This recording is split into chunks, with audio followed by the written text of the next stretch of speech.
So ఇప్పుడు ఇప్పుడు ఇప్పుడు ఇప్పుడు ప్రాబ్లం ఏమొచ్చిందంటే ఒక పక్కేమో జోగి రమేష్ గారు నేను ఏ తప్పు చేయలేదని చెప్పి కుటుంబ సమేతంగా ఆయన ఒక దీపాన్ని కూడా వెలిగించిన పరిస్థితి పదే పదే అదే చెప్తా ఉన్నాడు.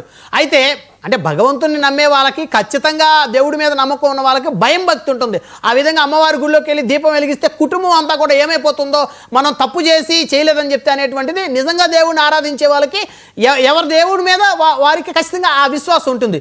ఇప్పుడు ఆయన మీద కనుక ప్రభుత్వం చర్యలు అవన్నీ కూడా ఆయనకు అర్థమవుతూ ఉన్నాయి. ఈ కేసు కూడా చాలా వేగంగా సాగుతూ ఉంది. సో 2 నెలలు జైల్లో పెడతారు నన్ను అని చెప్పేసి చెప్తా ఉన్నాడు.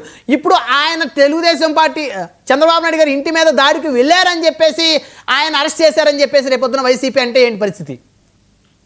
బ్రహ్మణి ఇవంతా రాజకీయ విమర్శలు, ప్రతి విమర్శలు. మీరు ఒక మాట అన్నారు కాబట్టి నేను ఒక మాట అన్నాడు, ఇది తప్ప అంత ప్రాధాన్యత లేదు. ఆయన దేవుడి దగ్గర ప్రమాణ స్వీకారం చేయడం కూడా ఎవరికి ఆ చట్టం ముందు కుదరదు, అది జరిగే పని కాదు. అయితే జోగి రమేష్ గారు ఎందుకు వెళ్ళారు? భావోద్వేగంతో వెళ్ళాడు. ఎందుకు భావోద్వేగంతో వెళ్ళాడు? దానికి అధికార పార్టీయే కారణం లేదా వ్యవస్థ కారణం. ఎందుకు?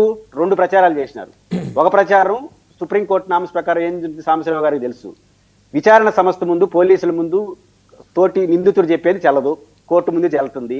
అలాంటి దాన్ని ఆయన చెప్పించినారో చేసినాడో ఆయన వీడియో తీసుకొచ్చి బయట పెట్టాడు. ఎవరు అరెస్ట్ అయ్యే వ్యక్తి ఎవరో జనార్దన్ రావు ఉన్నాడో విచారణ ముందు చెప్పేది కుదరదు కదా, చట్టం ఒప్పుకోదు కదా. ఆయన ఆ వీడియోని తీసుకొచ్చి జోగి రమేష్ ఏంటంటే ఒక ప్రచారం వెళ్ళిపోయిందిగా. దీంతో ఆగినారా? ఐవీఆర్ఎస్ కాల్ ఏదో చేసి నాకు కూడా ఒక ఫోన్ వచ్చింది జోగి రమేష్ మీద అనేసి. ఇది పార్టీ చేస్తే నాకు అభ్యంతరం లేదు, వ్యవస్థ చేసినట్టుగా ఆరోపణలు ఉన్నాయి. ఈ 2 చేసి ప్రచారానికి వెళ్ళిన తర్వాత ఆయన కౌంటర్ ఇవ్వాలి కదా.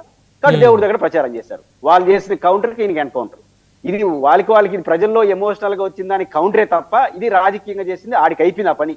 ఇంకా స్టార్ట్ అయ్యేది వ్యవస్థలు దాని పని దాన్ని చేయాలి, ఆధారాలు చూపాలి, చట్టం ముందు ఎవడు తప్పు చేస్తే వాళ్ళు చర్య తీసుకునే విధంగా పోవాలని మనలాంటి వాళ్ళు కోరుకుంటాం. రైట్, ధన్యవాదాలండి చర్చలో పాల్గొన్నందుకు తెలుగుదేశం గురుమూర్తి గారు. అదేవిధంగా